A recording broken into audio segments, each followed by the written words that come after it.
Hello everyone, welcome back to my YouTube channel. In this particular video, we'll be looking how we can access any large language model free of cost from Hugging Face website. There are a lot of different large language models like GPT, Claude, they are paid LLMs. No doubt they are very much powerful, but yes, we can use open source LLMs too and with no cost from Hugging Face website. So here you can get a lot of different large language models as well as embedding models which you can use free of cost, and also it's user friendly to use. It's very much simple to access it. So without further delay, we'll simply start this particular video in which we'll see how we can access a large language model. So over here, you can see in this particular website, you will first have to log in with your credentials. If you don't have a Hugging Face account, then you can simply create one. It's very simple to create it. After signing up and logging in with your own Hugging Face account, you can simply go in here at the right corner where you can see your profile. Just click it and then you can see this particular settings option. Just click it, and once you do that, you can see this access token to the left of this particular menu. You can simply click it, and over here you can see your Hugging Face access tokens. So these tokens authenticate your identity on the Hugging Face hub, wherein you have a lot of different models to use. And also, wherever you are trying to access the Hugging Face model, you will be easily authenticated with these particular tokens. You can create any number of access tokens and you can use it. So I already have created one access token, but just to show you how you can create it, I'll simply create a new one. So here on the right you can see this particular button, create new token. Just click it, and then you can see this particular window. Here you can see the token type. We have fine grained, read and write. We can simply go for the read option. Just click this and you can just give the token name. So here you can type in any name that you want. Let's take this as the token name and we'll simply create the token. So you can see this particular token has got created. Whenever you create a token, you can see it only once. You cannot see this particular token afterwards because it becomes hidden. So you can simply copy this and save it so that you can access it from there. So I'll simply copy this and simply click on done. And you can see our token has got created with the permission read. Now that we have learned how to create access tokens, now we'll use these access tokens to access the large language models. So you can just come at the home page of site, and here you can see this search bar. Over here you can type in the name of the model that you want to access. You can access for any model that are available on this website. I would like to access the Llama model with the version 3, and inside that I would like to access the 8 billion parameter model. You can go for any version of any model that is present on the Hugging Face website. So let's access it. So let's type in Llama, and over here if you are not able to see it here, just go for see all model results for Llama, and here you can get the model. So you just have to search for it. So over here you can see I have got this Meta Llama 38 billion instruct. I will use this model which is published by Meta Llama. So just click in here. You can see this particular model is used for text generation. Llama 3 comes with two versions, 8 billion and 70 billion. This particular model is specifically for 8 billion parameters.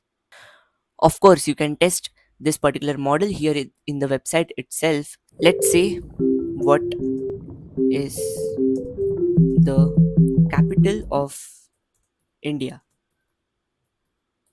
and this should serve the result. So you can see we have got it. The capital of India is New Delhi. Now I hope it's clear how you can search for any model on Hugging Face. Now we'll simply write a Python code to access this particular model, and we'll write a simple prompt. We'll ask question and let's check whether we get answer there also. Now here you can see I'm inside VS Code. I have created an IPYNB file inside which we'll be writing Python code. through which we'll access the large language model. So we'll access it with the help of the request library. We'll send a post request with the necessary parameters that the large language model requires, and we'll expect answer from it. So let's write it. So first we'll import the request module. Let me write the code. Import requests. Let's execute this. Now we'll have to specify some variables. First is the URL variable. The URL variable is a variable containing string inside which we'll have to pass on the URL of the API inference of Hugging Face model that we are going to use. Now you might be wondering how we can get the URL to that particular model using the API inferencing technique. So I'll just show you that. So visit the Hugging Face website. Here you can simply look at the right side deploy option. Just click it. You can see this inference API serverless option. Click this. Now inside this you can see three options: Python, JavaScript and the curl. So just click at the curl option. Over here you can see this particular URL.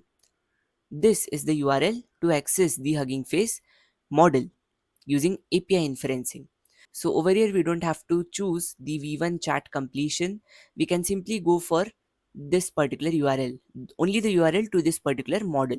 So we'll just copy only this part. Just make sure not to use this part. You can simply copy till the model name, and we'll simply paste it in the variable URL. And we'll also initialize one more variable named token. Now this token variable will contain the token, the Hugging Face token that we have created with the read permission. So I'll simply paste that token. Here we go. Let's execute this cell, and we have initialized our necessary variables. Next what we'll do is we'll simply define a function named LLM, which will take in a query, a user query, which will be obviously a string, and we'll simply pass on that query with necessary prompt and the parameters. We'll send it with the request.post. We'll get the response and we'll refine the response to get the answer. So we'll write this functionality inside that particular function named LLM, so that if we call that particular function with a query, we'll simply get the response from the LLM. So let's do that. So we'll initialize def LLM. Inside this we'll pass on the query. Now inside this we'll initialize necessary parameters dictionary, something like this. So over here you can see we have initialized a variable named parameters with a dictionary type, inside which we have defined in 5 parameters. Obviously you can alter the number of parameters that you want according to what you want as the answer. So over here we have initialized the maximum new tokens parameter. What this exactly does, this will restrict the output with the maximum number of tokens that has to be generated. So basically, obviously it's not mandatory that every answer will be of 5,000 tokens or nearly equal to it. It states that whatever may be your query, the output can contain a maximum of only 5,000 token. It cannot exceed that particular value. Next parameter is temperature. This particular parameter, temperature, controls the randomness of the output. A low value of the temperature, for example 0.01, makes the model response more specific and I would say deterministic. If you give it a higher value close to 1, then it states that your model will give non-deterministic answer, as well as the response will be unpredictable and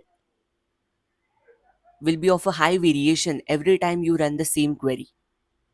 Now don't worry about all these parameters. We are going to look into the different parameters that any large language model involves in detail in one of the upcoming video. So stay tuned for that.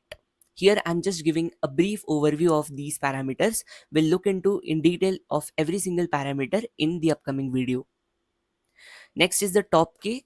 So basically what this parameter does, it limits the number of token choices for the model to consider at each step. Next we have the top P parameter. This particular parameter is a probability based method to filter out which token can be chosen by the model. It balances the randomness as well as the meaningfulness of the output. Next we have the return full text. which we have initialized to false. If it was initialized to true, the model returns the entire conversation history. So whatever we asked before, the question, even the question, the prompt, as well as the answer, every single thing will be printed if we initialize it to true. But since we have initialized it to false, it will only return the generated part of the response. It will only return the actual answer that it gives. So I hope the meaning of all these parameters is somewhat clear to you all. You might have got a basic idea of it. Now next what we'll do, we'll define a variable named prompt. So this particular prompt variable will contain all the instructions that we have to provide to the large language model. Every large language model has its own prompt template. Whenever you are using any large language model, you will have to look for its documentation, how the prompt template is designed, how you have to write the instructions, in what way you have to summarize it. You will have to look for it. For now, since we are using the Meta Llama 3 with 8 billion instruct, so we'll just have a look at the prompt template of it in their official documentation page. So let me show you that. Here I am inside the Llama official website, specifically inside the Meta Llama 3. So I'll just provide the documentation URL in the description box. You can go through it. If you scroll down in here, we will get the Llama 3 instruct prompt template. So over here you can see we have this particular template wherein you just have to define the tags for initializing the system instructions. Next, we'll have to use this tag which states that whatever you will write next to this particular tag will be the user prompt, which is nothing but the query that you have to pass. So over here you can see this is the user prompt, and the next whatever you define, this is an assistant tag, and after this particular tag you will have to generate the output. So basically, this particular prompt template contains three things. First is the system tag, below which you will have to write all the necessary system instructions that you have to provide so that your large language model will act as it is. Next, you will have to define this particular tag, which states that whatever you will write next to this particular highlighted tag will be the user prompt, which will contain the query or the input variables that you want to give to the large language model. For example, it might contain the context that you have retrieved from any vector DB. It might contain any piece of information that you have got from some third party source along with the query.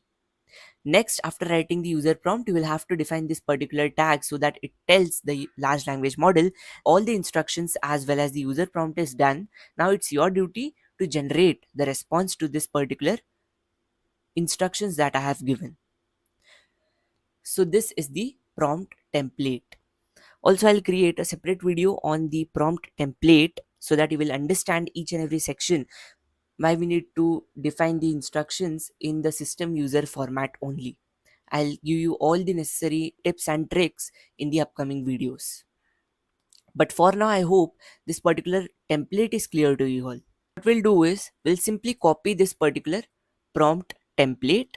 We'll come to our VS Code, define a variable, say prompt. Inside this, I'll define a doc string and I'll simply paste in the prompt template over here. You can see I have pasted it as it is. Now what I'll do is I'll simply change the system prompt. As I already have said, after this particular system tag, you have to define the instructions that you want to give in the system prompt. So I'll write, you are a helpful and smart assistant. So what I'm trying to say to the large language model is that you have to act in the way I'm saying to you. You are a smart and helpful assistant. You accurately provide answer to the provided user query. Make sure the answer must be concise. So this is the system prompt that I have given to it. I only have told that you are a smart and helpful assistant. You should accurately provide the answer to the provided user query, and you need to make sure that the answer must be concise so that it will generate precise answer. Now over here you can see we have mentioned that you have to answer the user query. So we'll also have to define the user query somewhere, which we'll get as a parameter from this particular function. So over here you can see this particular tag after this. This is the user tag. After this, whatever you define is nothing but the user prompt. Here you can simply specify the query that you have to ask to this particular LLM. So I'll simply write here is the user query, and I'll use the I'll use the f string format. Inside this I'll pass on the query variable. Let me make this an f string. So this will replace the value inside the query variable over here dynamically, since we are using the f string. And after this you just have to define the assistant tag, which says that our instructions are now done. It's your duty to generate the answer now. So this is the prompt variable that we have defined. Next we'll define headers variable, inside which we'll pass on the token that we have initialized in the variable token, as well as the content type. So let's define that. So headers variable will be nothing but a dictionary. Inside this we'll write authorization as a key, and the value to it will be an f string with a bearer with the token value. Next, we'll pass on the content type. Since we are going to pass on the content with the type JSON, you can see this particular dictionaries we have defined. Since we are going to pass on the JSON type, we'll simply write the type of the content as application slash JSON. Now request.post module takes in three arguments. First is the URL, which we have already defined over here. Next will be the headers. This particular headers contains the information about the type of data that we are sending with the authorization token. So that is why we have to specify it. And one more parameter it takes, that is nothing but payload data, which contains the actual information that we have to pass on. So that payload contains two things. First is the input, that is nothing but the prompt, and second is the parameter list. So we'll have to define a payload dictionary. So let's do that. This will contain two things. First is the prompt, and the second one will be the parameter list. So payload contains the key inputs, the value to it will be prompt. Next, it will contain the second key as the parameters. So let me define that. And we already have defined the list of parameters in this variable parameters. So we'll simply define the value of it with the variable parameters.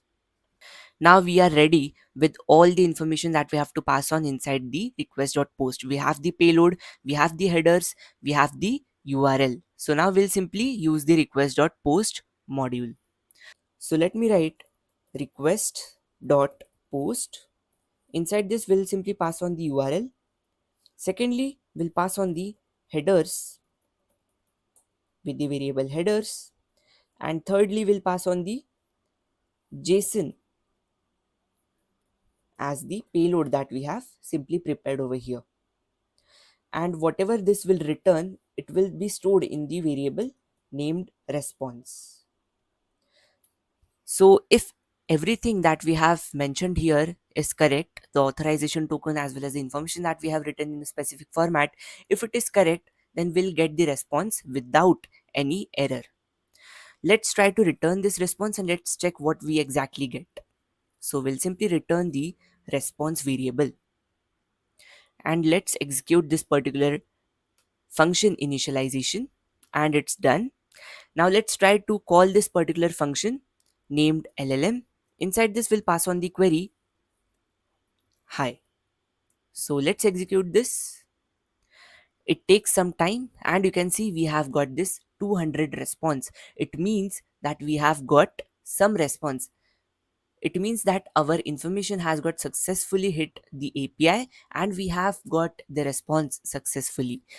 Now, if we try to get the text of this particular response, we can simply get it by response.text. Let's execute this initialization again, and let's call the function with the value hi.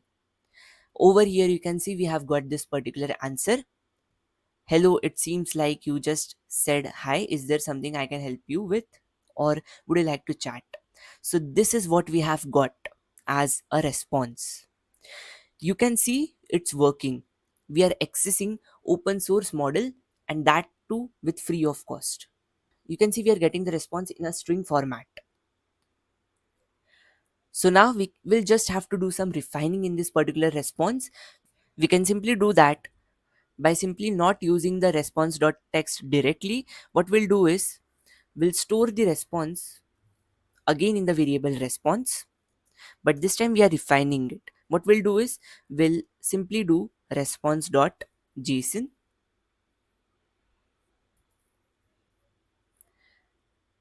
and here inside this you can see it will just get rid of this string value. It will only consider this particular part using this response.json. You can see this is a list, so we want the first value inside the list. What we'll do is we'll simply use the indexing technique. We'll get the first value inside the list, and inside this you have the dictionary. You can see this particular dictionary. Now inside this dictionary we have a key generated text with a value what we want exactly. So what we'll do is we'll simply copy this particular key and we'll access this. So we'll get the value to this particular key generated text, and we'll simply strip whatever is the content present inside this, and we'll get the response. So let's try to execute this initialization again, and let's try to call this hi. Over here you can see we have now got the response only. Whatever you ask, you will get the response correctly from this large language model. Let's try to check some other questions over here. What is 2 plus 2? Yep, we get the answer 4. Let's try to ask for a puzzle. If Yash has 4 cars and he bought one more, how much he has now? Let's try to ask this. So you can see Yash had 4 cars initially, he bought one more. So now he has 4 plus 1, that is nothing but 5 cars. So I hope the entire flow of how you can access the large language model is clear to you all. I have tried my level best to make you understand every single small concept related to how we can access the large language model from Hugging Face website. I hope everything is clear to you all. If you guys have any single doubt, then you can straight away put it in the comment section. I'll be happy to solve it. For more such videos, do like, share, and subscribe to my channel. Also hit the bell icon and don't forget to follow me on Instagram. Please join me on Telegram. Thanks for watching. Have a good day ahead.